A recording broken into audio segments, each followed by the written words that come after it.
welcome to tonight's episode of Beyond Focus TV. I'm your host, Lydia Patel, and as always, I have a very special guest for you, Dhylles Davis, who is the life coach Cupid, is in the house tonight. She'll be giving us a lot of great details on what she's got going on, so stay with us. You're watching Beyond Focus TV. Beyond Focus TV allows you to discuss contemporary topics affecting the Caribbean people on both a national and local level.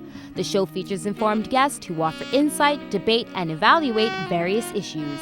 Beyond Focus TV builds on the station's mission to provide useful information to the Caribbean people in New York and abroad. Beyond Focus TV, where our viewing audience can get educated, informed, and empowered. Welcome back. You're watching Beyond Focus TV. I'm Lydia Patel, sitting here with Dhylles Davis, aka the Coaching Cupid. Hello, welcome, world. welcome. Thank you. Phyllis, it's such a pleasure to actually have you here, Dhylles, because thank you. I'm humbled and honored. Thank you for inviting me. we don't get coaches Really? a lot coming on the program. That's no bueno. No bueno. Well, we need some coaching, because I myself could use a little coaching. I think everybody could use some improvements. Of course. There's little things to tweak in your life. Of course. And looking at your bio, looking at what you've done, I think everyone's going to really get some great information out of this. So yeah, I always coach from my heart and speak from my heart, and everything is from my heart and my spirit. So, yeah. You'll get some good absolutely. stuff. So give us a little bit of background info for those who don't know your story. Oh. How did this all come about? Dhylles Davis, Coaching Cupid, 38, married to an amazing man over there in the corner. I love you. Sending love. Yes, we are very much so. I've been coaching since I was 16 years old, but I didn't realize I was coaching until I was 32, and I found myself, and I had to go through a lot of forgiveness and healing and self-love and acceptance, because I had very, very, very low self-esteem. When you come from being sexually molested from 7 to 14, and you feel every day you want to die, and you go through suicidal thoughts and depression and anxiety. And I was the oldest of 4, so I had to take care of my siblings, and I had to make sure stuff was done for them. So I never really had the opportunity to do for me. To do for you. Right. So I was always that person to go above and beyond for everyone else and have a huge heart and be selfless, as opposed to balancing selfish and selfless. Mm-hmm. So I had to learn how to do that for myself, and with the help of my husband, which I prayed 2 days before for a man like him.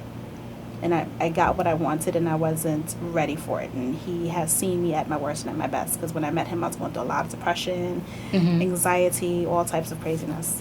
So I was just trying to figure out who I am, but I was running from myself. Instead of running to myself, I was running from myself, because I was afraid to be introduced to the woman inside, because I was still that little girl who was lost and hurt and needed healing, but didn't know how to do it. Now, you talked about something that I'm sure many people know about, may feel too ashamed, don't even want to admit it to themselves, being sexually abused. And what's interesting, I'm sure you could elaborate on this, is some people are sexually abused and don't know that they're sexually abused. If you understand what I'm saying. I understand what you're saying. Because you're so programmed that it's become okay. Yeah. Or you're told to ignore certain things and or not realize. Don't tell. Or and you think because it's a close friend or a family member that very much so. That's okay. You know, just like This you see is how those you signs. love. This is on. You see signs on the train. A crowded train is not an excuse. Nope, it's not. In no way, shape, or that form. makes a lot of sense. It does. It does. So you went through roughly a 7 to 8 year gap. A 7 to 8 year gap off and on of being abused. Did your family know? No, I didn't tell my mother until I was 17, because she was going through domestic abuse herself with the person she was with at the time. And I love my siblings to death. That those are like my children. So I wanted them to have some form of normalcy of what family's supposed to feel like. And I didn't want to have them be dragged into foster care, after foster care. So I didn't say anything until my mother was completely out of the relationship. And I told her when I was 17, so it took me about roughly 10 years to tell her. How did she react at first? She said that she knew something was wrong with me, because I would be lost in space. Like I'd be watching TV, but not watching TV. I was present, but not present. And she'd be like, I'm speaking to you, and I completely gone. So she knew something was wrong. She couldn't pinpoint what it was. Now, during those years, what did you, because you said you started coaching at 16, but you didn't know you were coaching. In what ways were you doing that? people would just come to me like, you have such an amazing spirit about you, and you seem like you're a good listener. Mm-hmm. You have a huge heart. You're always helping people. You're just so compassionate. And I would just have a thing about me where I knew something was wrong with someone. And I would say, whatever it is going to be okay. Something just told me to say it. Just my spirit, my energy, just whatever God put in me. I always had it. I just didn't realize I had it. That is so interesting. It is. So I'd be the go-to person for everyone. Family, friends, whatever it was. Even strangers at times. I remember one time I was sitting in Starbucks waiting for a friend of mine. This woman was like, I need to speak to you. I'm like, huh? What? Who? Right. I'd say, why? She's just like, just in my heart, something just told me, you are the person I need to speak with. And she just started crying and telling me her life story. Did it ever get to a point where it's like a little too much for you to bear, trying to hold everyone's issues? Or even ask, why me? Why was I chosen? I never asked why me, because I am the voice. I'm chosen. This is my gift. I'm proud of it. And I don't ask why me. It does get overwhelming sometimes, and that's when I hibernate. I go home, I don't coach, I don't speak, I don't do anything. I watch some TV, I lay up in my husband's arms, and I just relax. Because the thing about it is, with a life coach, people have to remember, you're not perfect. You're a human being. You make mistakes just like everybody else. Everybody else. And I'm still learning more about myself. I try to find something new to learn about myself every day. Every day. And being a life coach, Mm-hmm. and I think, even though I'm not a life coach, of course, but I think it's comfortable to say, you're a regular person like everybody else, and everybody in their profession. Yeah.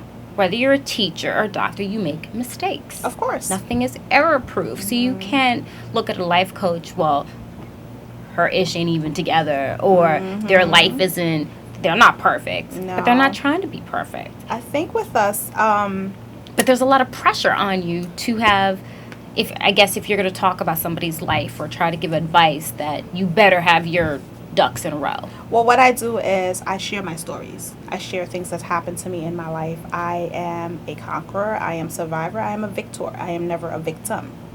I am a queen. I am a leader. And I am the biggest contributor of society in the community itself. And I start off with that. And I let them know, I've been through the mud.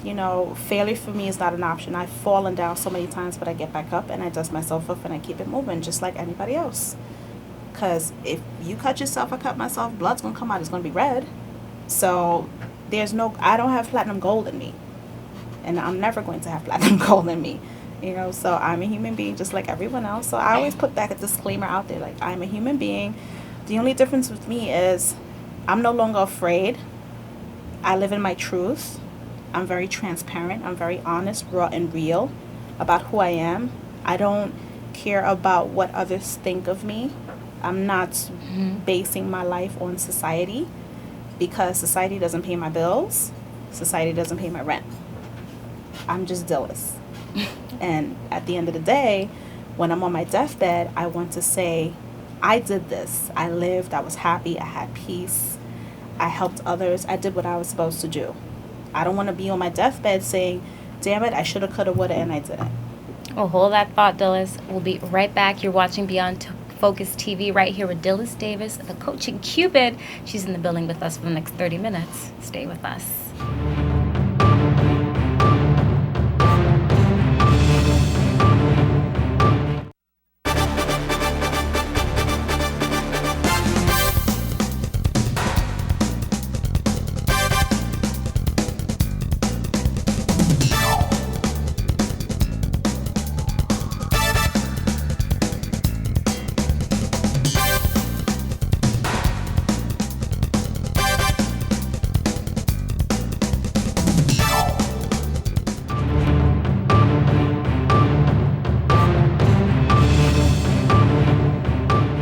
Hi, my name is Stephanie Miles, and I am Miss Caribbean United States 2013, and you're watching Beyond Focus TV. Welcome back. You're watching Beyond Focus TV. I'm Lydia Patel, sitting here with Dhylles Davis, the coaching Cupid, giving us some real insightful information.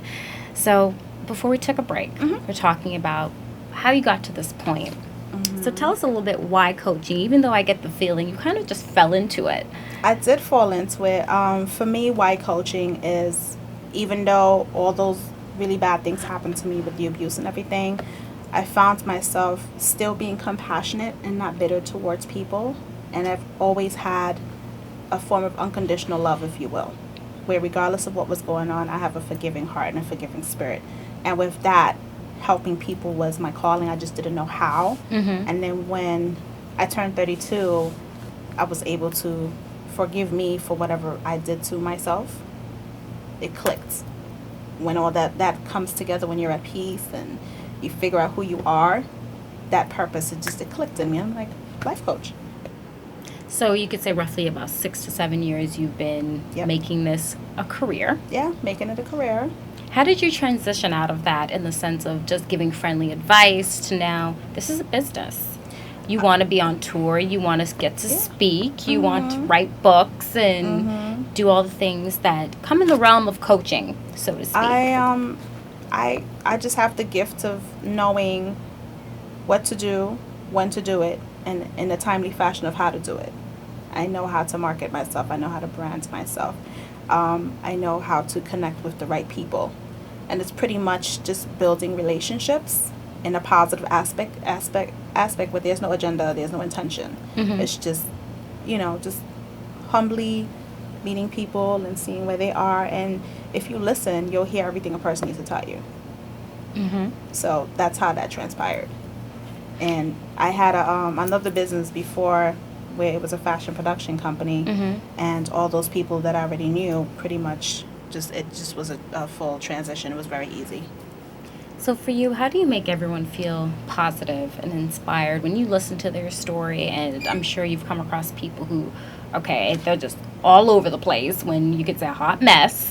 And you do your assessment. And I'm sure one session with a life coach is not going to heal you or cure you in one session. It's not going to be, that's just, I call that like an evaluation, basically. And it's to really assess what direction you want to go to. How do you put everything together? First of all, I thank them and congratulate them and applaud them for reaching out to me, because I know that's the first step. You just let them know you're brave and you're courageous and just coming out of your shell and wanting to make change happen.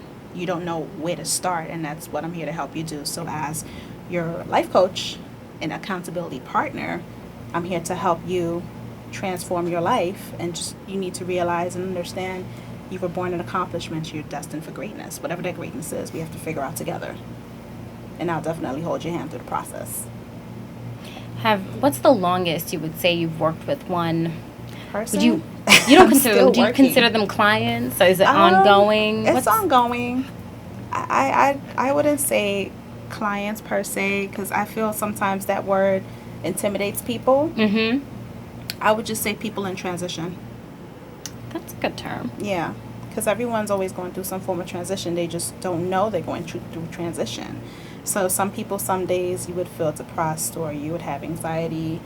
Another day you're happy-go-lucky, and sometimes you feel like there's a void, something's missing, and you're trying to figure out what that is. But depending on what kind of experiences you've had in the past, you put that to the back burner, and it starts to come up. And then you don't know how to deal with it, because you put it back there so long, it stays there. It's true. It does. Do you have people that you work with, a mentor, who would call you, like they just need to hear your voice? Or I would instantly, a name or a person's, just a person or a name would just pop in my head, and I would just call them and be like, hey, I'm just checking up on you, see how you doing. They're like, oh my God, I was about to do something stupid, you just stopped me.